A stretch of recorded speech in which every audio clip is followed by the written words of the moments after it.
বিসমিল্লাহির রহমানির রহিম 16 ফেব্রুয়ারি 2025। আজকের আলোচনার বিষয়টা হলো যে অপরের উপরে বা পরের উপরে ভর করে নিজেদের ক্ষমতায় যাওয়া। সহজ কথা হলো এটা। তাই এইটা নিয়ে একটু আলোচনা করতে চাই। বাংলাদেশের কিছু নাগরিক মার্কিন যুক্তরাষ্ট্রে একটি স্লোগান দিয়েছে। সেই স্লোগানটা নিয়ে বেশ একটা হইচই পড়ে গেছে। একজন লোক স্লোগান দিচ্ছে মোদিজি জিন্দাবাদ, তারপরে ওয়েলকাম শেখ হাসিনা বা এই ধরনের কিছু স্লোগান দিয়েছে। অনেকে এটা নিয়ে আশ্চর্য হয়ে গেছে যে আওয়ামী লীগ কি বিজেপির কোনো শাখা হয়ে গেল কিনা। আসলে বিষয়টা তা না। বিষয়টা হলো যে আমাদের এই পাক ভারতের যে রাজনীতি, আপনি যদি পাক ভারতের রাজনীতির ইতিহাসটা দেখেন, আপনি সেখানে দেখবেন প্রতিনিয়ত বেইমানি, অবিশ্বাস এবং শত্রুপক্ষের সাথে হাত মিলিয়ে মসনদে বা ক্ষমতায় বসা। আমরা ধরেন সহজভাবে যদি বলি, নবাব সিরাজউদ্দৌলার নানা হলেন আলীবর্দী খাঁ। তার কোনো পুত্র সন্তান ছিল না। যদি পুত্র সন্তান থাকতো তাহলে নবাব সিরাজউদ্দৌলা নবাব হতেন না। এখন নবাব আলীবর্দী খাঁর মেয়েদের মধ্যে মীর জাফর আলী সাহেবের মা হলো বড়, ঘসেটি বেগম, আর নবাব সিরাজউদ্দৌলার মা হলো ছোট। কিন্তু নবাব সিরাজউদ্দৌলা ছোট মেয়ের ছেলে নাতি সিরাজকে ক্ষমতার মসনদে বসিয়েছেন। স্বাভাবিকভাবেই বড় মেয়ে রাগ করতে পারে। বড় মেয়ের ছেলে মীর জাফর আলী খান, সে রাগ করাটা স্বাভাবিক। এখন ক্ষমতা তো স্বাভাবিকভাবে আসলো না। নবাব রাজা বাদশাদের ক্ষমতাটা হস্তান্তর হয় উত্তরাধিকার সূত্রে। সেখানে চাইলেই কেউ নিয়ম ভঙ্গ করতে পারে না। এখন নিয়ম ভঙ্গ যদি কেউ করতে হয় তাহলে সেখানে তাকে করতে হয় বিদ্রোহ, তাকে কূটকৌশলের আশ্রয় নিতে হয়। যার কারণে সে ইংরেজদের সাথে, লর্ড ক্লাইভের সাথে পরামর্শ করে, লর্ড ক্লাইভের হাতে হাত রেখে সে কিছুদিনের জন্য হলো বাংলা, বিহার, উড়িষ্যার নবাবী স্বাদ গ্রহণ করে। স্বাভাবিকভাবে সে এটা পাওয়ার কথা ছিল না। এমনিভাবে যদি আমরা এই পাক ভারতের ইতিহাসে আমরা দেখি, মোগল, তুর্কি, পাঠানি, আফগানি যারাই আমাদেরকে শাসন করেছে, তারা প্রথমে এই দেশে কিছু মানুষকে তারা বেঈমান, যারা সহজে বেঈমান হয়ে যায়, বিক্রি হয়ে যায়, এই ধরনের লোকদেরকে তারা প্রথমে হাত করে, তারপরে তারা শাসন করে। এবার আসে মূল কথা।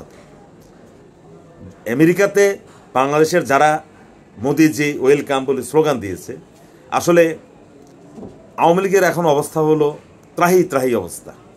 তাদের অস্তিত্বের প্রশ্ন, জীবন মৃত্যু। তারা মনে করে এই মুহূর্তে যে নরেন্দ্র মোদি তাদেরকে একমাত্র দুনিয়াতে উদ্ধারকর্তা, রক্ষাকর্তা। নরেন্দ্র মোদিই পারে আমেরিকাকে বলে বাংলাদেশের স্যাংশন কিছু দিয়ে ডক্টর ইউনূস সাহেবকে প্যাঁচে ফেলিয়ে, বিপদে ফেলে আওয়ামী লীগকে উদ্ধার করতে পারে। এটা তাদের অপরাধ নয়, তারা এটা চাইতেই পারে। এটা তো আমাদের এই অঞ্চলেরই একটা বৈশিষ্ট্য। হাসিনার শাসন আমলে যখন বিরোধী দলের উপরে দমন এবং পীড়ন চলে, তখন কিন্তু বিরোধী দল বারবার আমেরিকার দিকে তাকিয়ে থাকতো যে কবে আমেরিকা একটা স্যাংশন দেবে। আমি কথাগুলো কারো পক্ষ বিপক্ষ, আমি বাস্তব কথাটা তুলে ধরলাম। তখন যদি আমেরিকা শুনতো যে আমেরিকা র্যাবের, আর্মির বা একটা সচিবের ভিসা বাতিল করেছে, কোনো বিচারপতির ভিসা বাতিল করেছে, কানাডা কারো ভিসা বাতিল করেছে, অমনি আওয়ামী বিরোধী যারা শিবিরে যারা ছিল বা আমরা যারা ছিলাম, আমরা মনে করতাম যে আমাদের দিলের মধ্যে, জানের মধ্যে একটা পানি আসছে। এই বোধহয় আমেরিকা বা কানাডা বা ইংল্যান্ড এই বোধহয় শেখ হাসিনাকে ফেলে দেয়, এই বোধহয় শেখ হাসিনা পড়ে যায়। কারণ শেখ হাসিনার স্বাভাবিক যে ক্ষমতা হস্তান্তর বা নির্বাচনের যে স্বাভাবিক প্রক্রিয়া, সেটার পথটা সে পুরোপুরি বন্ধ করে দেয়। তখন এবং বিরোধী দলের যারা ছিল আওয়ামী বিরোধী, তারা তখন এই বিদেশিদের একটা বাণীর, বিদেশি যারা আমেরিকা, তাদের দিকে তারা তাকিয়ে থাকে কবে একটা স্যাংশন দেয়, কবে জাতিসংঘ বাংলাদেশ থেকে সেনাবাহিনী নেওয়া বন্ধ করে দিবে, তাহলে সরকার কাছে চাপে পড়বে। এই পরিস্থিতি তখনও ছিল। কিন্তু এখন যে আমরা যে সমালোচনা করছি, আসলে এটা পিছনেও ছিল। এইভাবে আপনি যত অতীতে যাবেন, আপনি দেখবেন যে হ্যাঁ, আমাদের এই অভ্যাসটা আছে যে বিদেশিদের উপরে ভর করে ক্ষমতায় যাওয়া।